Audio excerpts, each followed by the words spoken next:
Vengurla, on the southern tip of Maharashtra, is a coastal paradise waiting to be discovered.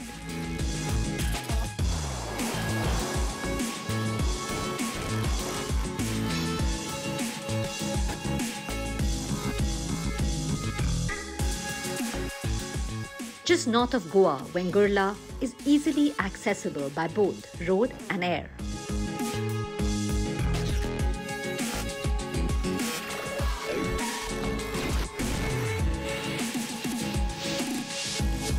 Situated close to two international airports, Mopa and Chippy, Vengurla promises sun, sand, gentle seas, color and local flavor.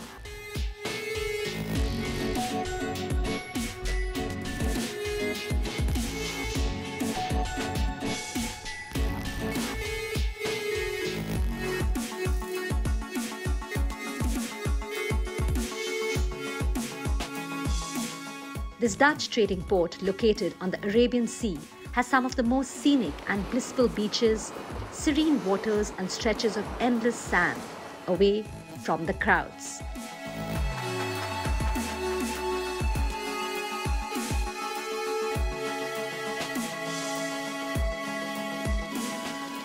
And the hustle and bustle of busy beach towns makes Vengurla a de-stressing and relaxing destination.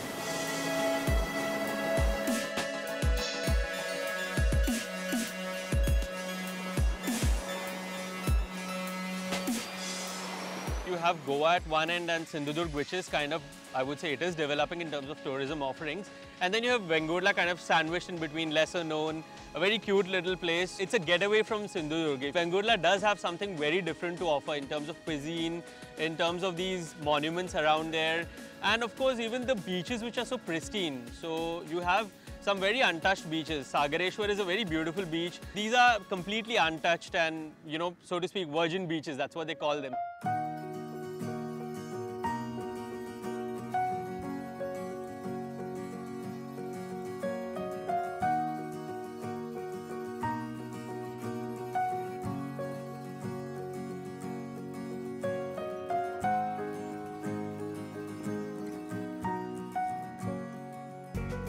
From Mochimad Beach to Sagareshwar Beach, from Nivati to Kondru and Vayangani, clear white sands, virgin beaches and bright blue sky reflect in the water. On the beaches of Vengurla, one can often be the only tourists.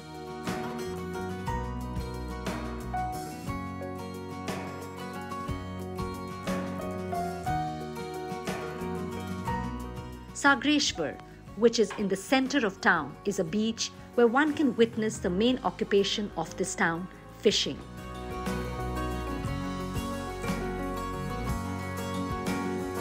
The harbour at Sagareshwar is the port for the local fishing boats.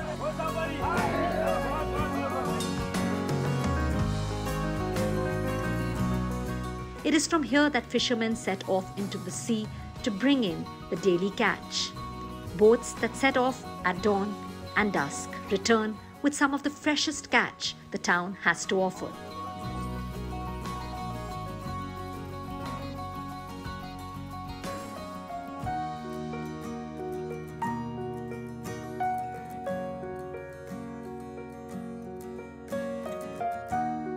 The lighthouse at Vengurla is a unique tourist attraction.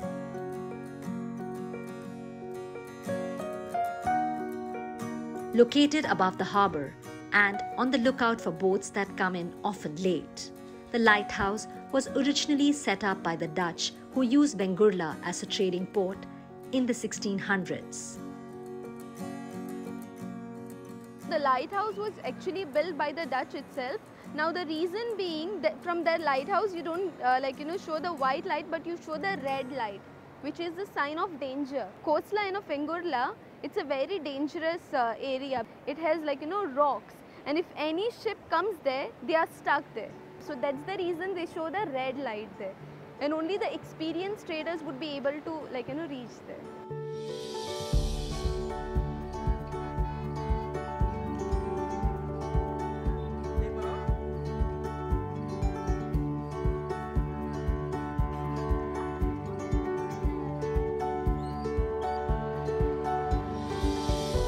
The local market at Vengurla best reflects the color and flavor of this small fishing town. Local village people gather here to sell their produce.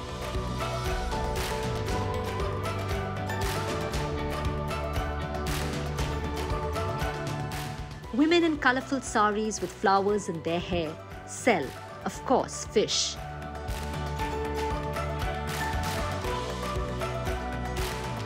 Varieties of which are a distinctive feature of this town, but also all kinds of agricultural produce and local knickknacks.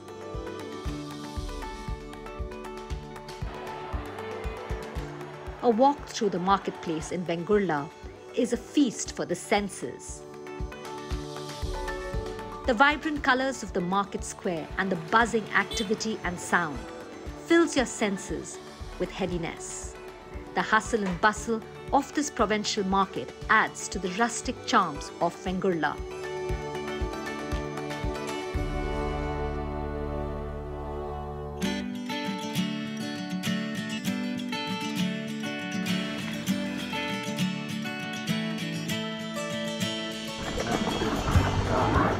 But Vengurla is not just about sun and sand. The serene backwater offers a variety of water sports.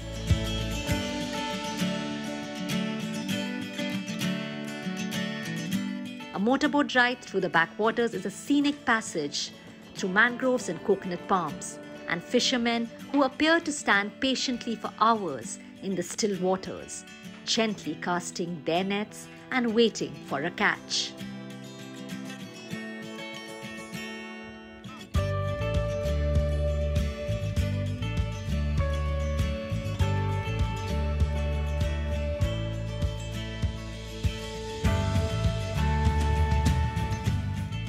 Kayaking is for those who may not want some stimulating activity and a thrill, where the backwaters will lead you out suddenly into the open sea. Kayaking on the backwaters and a motorboat ride are another way to explore the beaches of Vengurla.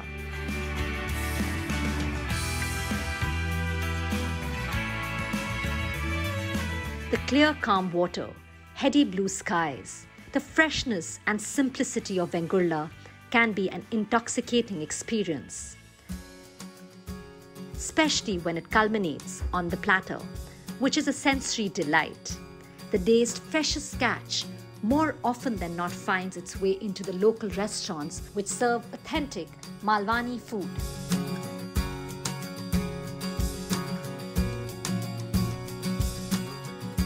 ये जो खाना है Vengurla special थाली है और मालवनी खाना है। बीच पर जाके फ्रेश फिश लेके आते हैं हम। इधर बहुत फिश आता है, एक सरंगा, सुरमई, bangda, सौंदाला।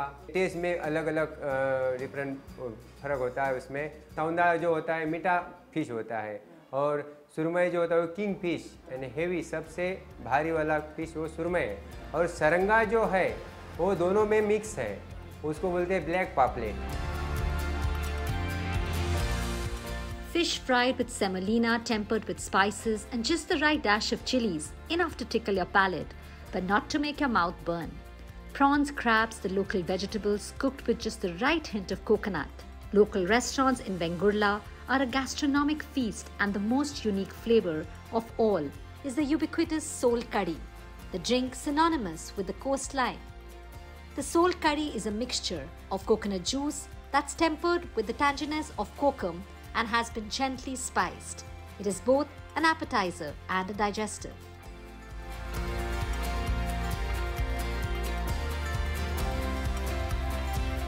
Ingredients also very similar to Goa. In Goa also in our coastal cuisine we use a lot of kokum and coconut milk. Very interestingly, when we went there we found a bread which is called the konkani bread, and this bread is an adaptation of the Goan pav. So while it is like the Goan pav, it does not use salt and yeast because these were considered ingredients that were used by the foreign colonial influences.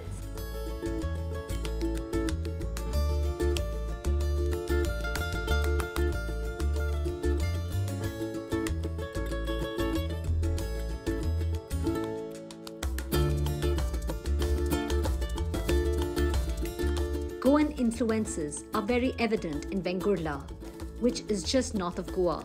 But the Portuguese who ruled Goa never managed to control Vengurla. Vengurla was a port and a trading center since ancient times. It was controlled later by the Bijapur Sultans and was also interestingly believed to be a retreat for pirates.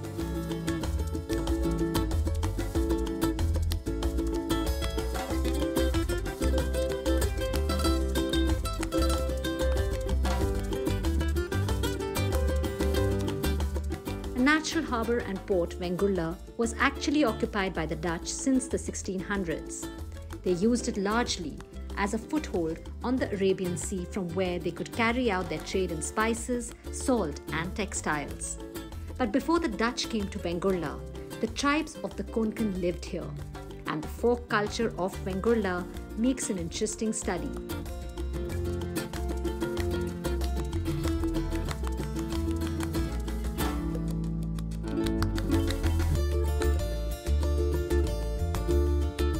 On the beaches and in the harbour, one comes across protector spirits or folk deities which are believed to predate Hinduism. When the nomadic tribes were moving and they came and they settled in the Konkan region, they just didn't come with their the tools and all, but they also came with the belief system. And that belief system you can see in the whole of the Konkan region. For example, this belief in the protector spirits, which is again common in Goa and also in Vengurla. So there are several temples dedicated to the protector spirits of that area. For example, we have Mansishwar, we have Sagareshwar, we have Vetareshwar. Is actually a perfect place to do fishing. So you can also say Mansishwar is also the protector of the fishing folk community. Right on the beach we have got this beautiful temple dedicated to Shri Sagareshwar. So Sagar here actually means the sea, and Ishwar, that means he is the lord of the seas. So he is supposed to be the protector of the seas and also of the traders.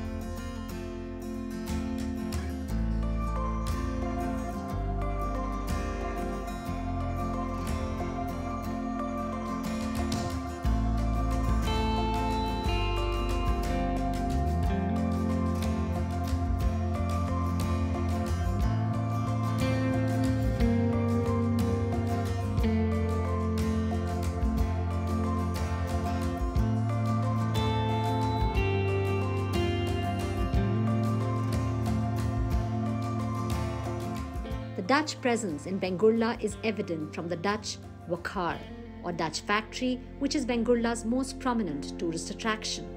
This coastline was controlled by Bijapur Sultans. The Dutch who came here to trade obtained permission from the Bijapur Sultan to build a warehouse or factory where they could store their goods. But since they were often attacked, the Dutch factory, or Wakhar, as it's popularly known, was fortified and became like a fort.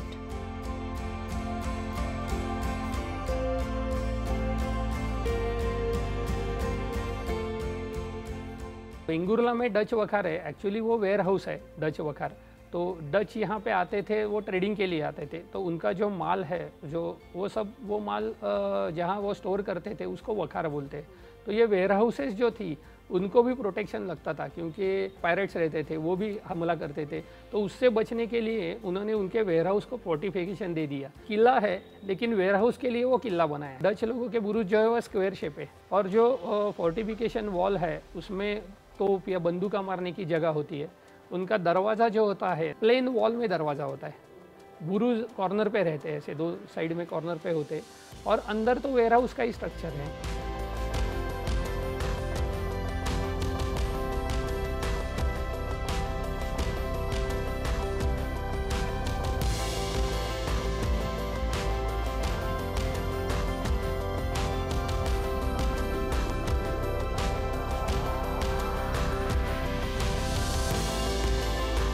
The Dutch Wakhar was once surrounded by a moat, and it could house as many as 200 soldiers.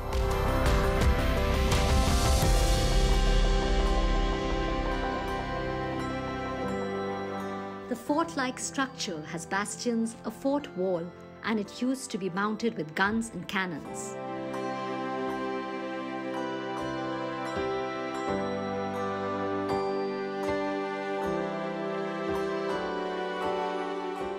Sixteen 67 में छत्रपति शिवाजी महाराज दौरे पे आए थे, दक्षिण कोंकण दौरे पे आए थे, तब ये डच वकार उनके कब्जे में लिया और फिर उसके बाद इन 1677 में फिर डच ने अपने कब्जे में फोर्ट डच वकार लिया। पोर्तुगीज ने वो कब्जा करने की कोशिश की, लेकिन उसका कुछ फायदा नहीं। जब पोर्तुगीज किला न्यूती कब्जे में लेने के लिए आए थे, तब जाते समय, गोवा में जाते समय उसने ये फोर्ट को डैमेज किया, लेकिन उसका कब्जा नहीं लिया।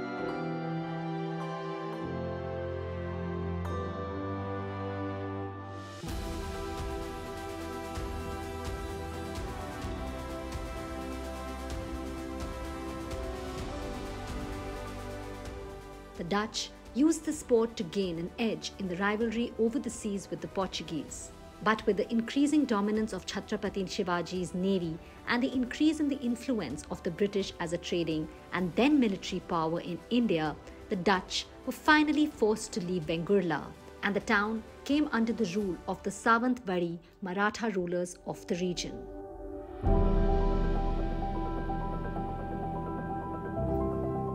The Maratha influence slowly then extended all the way to Goa. The Yashwantgarh fort, built in Reddy, close to Goa, was occupied by the Maratha naval forces under Chhatrapati Shivaji Maharaj, when they also held sway over Vengurla. The Yashwantgarh fort has now been restored and is a popular tourist attraction.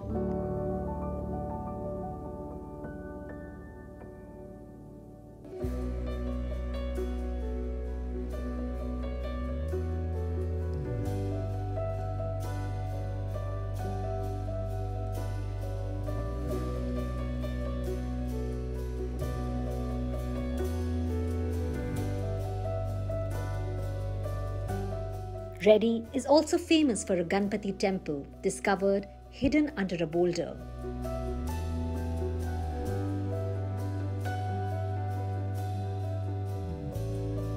The Reddy Ganpathi is believed to be a Swayambhu or self-existing and is a revered holy shrine of the region.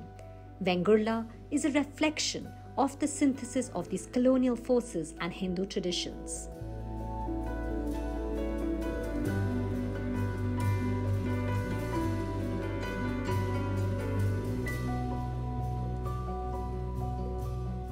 Temples like the Reddy Ganpathi add to the spiritual significance of this region, while homes and churches in Vengurla are a reflection of European and Islamic architectural elements.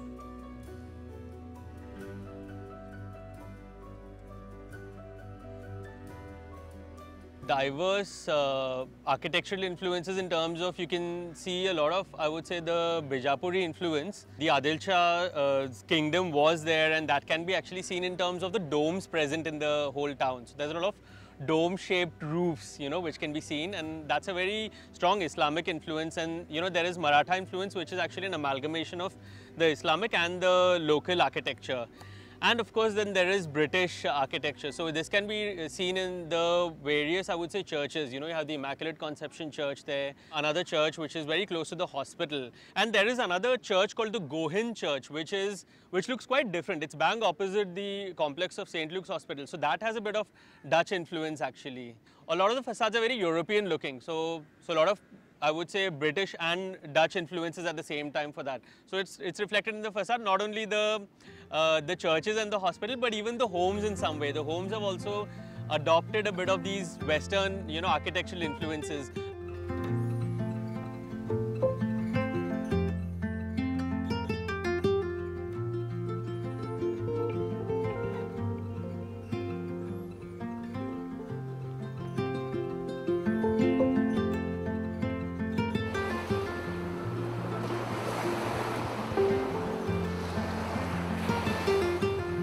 Many flavors of Vengurla, unique folk deities who guard the beaches.